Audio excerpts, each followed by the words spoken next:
2023ರಲ್ಲಿ ಒಂದು ಪ್ರತಿಮೆ ನಿರ್ಮಾಣವಾಗಿರುತ್ತೆ. ಶಿವಾಜಿಯವರ ಪ್ರತಿಮೆ ಮಹಾರಾಷ್ಟ್ರದಲ್ಲಿ ಕುಸಿದು ಬಿತ್ತು. ಆಗಲೇ ಈ ಒಂದು ಪ್ರತಿಮೆ ಕುಸಿದು ಬಿತ್ತಲ್ಲ, ವಾಕ್ಸಮರ ಶುರುವಾಯಿತು. ಕೇಂದ್ರ ಮತ್ತು ರಾಜ್ಯ ಸರ್ಕಾರದ ವಿರುದ್ಧವಾಗಿ FIR ದಾಖಲಿಸಬೇಕು ಅಂಥೇಳಿ ಮಹಾ ವಿಕಾಸ್ ಅಘಾಡಿ ತೀವ್ರ ಒತ್ತಾಯವನ್ನು ಮಾಡ್ತಾ ಇದೆ. ಏನ್ರಿ ಇದು? 2023 ಆಗಷ್ಟೇ ಹೋದ ವರ್ಷ ಈ ಒಂದು ಪ್ರತಿಮೆ ಸ್ಥಾಪನೆ ಮಾಡಲಾಗಿತ್ತು.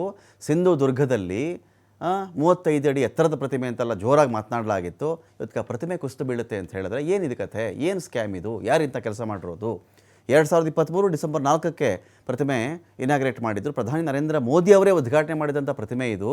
ಹೀಗಾಗಿ ಮುಖ್ಯಮಂತ್ರಿ ಏಕನಾಥ ಶಿಂಧೆ, DCM ದೇವೇಂದ್ರ ಫಡ್ನವೀಸ್ ಇವರೆಲ್ಲ ಹೊಣೆ ಆಗಬೇಕಾಗತ್ತೆ ಇದಕ್ಕೆ ಅಂತ ಕಿಡಿಕಾರ್ತಾ ಇದ್ದಾರೆ ಅವರು.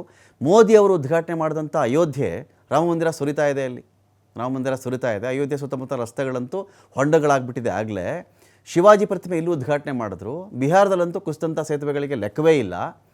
ಇನ್ನೊಂದು ಕಡೆ ಅಲ್ಲಿ ಏರ್ಪೋರ್ಟ್ ಟರ್ಮಿನಲ್ಲು ಅವುಗಳ ಛಾವಣಿ ಕೂಡ ಬಿದ್ದು ಹೋಯಿತು. ಅನೇಕರಿಗೆ ಪೆಟ್ಟು ಕೂಡ ಆಯ್ತು. ಅಲ್ಲಿ ಮೋದಿ ಉದ್ಘಾಟನೆ ಮಾಡಿದ್ದ ಕಟ್ಟಡಗಳ ಹಣೆ ಬರಹ ಇದು. ಇಲ್ಲಿ ನೋಡಿದ್ರೆ ಶಿವಾಜಿ ಪ್ರತಿಮೆ ನೋಡಿದ್ರೆ ಅದು ಬಿದ್ದು ಹೋಗಿದೆಯಲ್ರಿ. ಅಟಲ್ ಸೇತುವೆ ಸೇರಿ ಇತರೆ ಕಟ್ಟಡಗಳು ಕೂಡ ಸಮಸ್ಯೆ ಎದುರಿಸ್ತಾ ಇವೆ ಅಂಥೇಳಿ ಮಹಾ ವಿಕಾಸ್ ಅಘಾಡಿ ಇದೀಗ ಆರೋಪವನ್ನು ಮಾಡಿದೆ.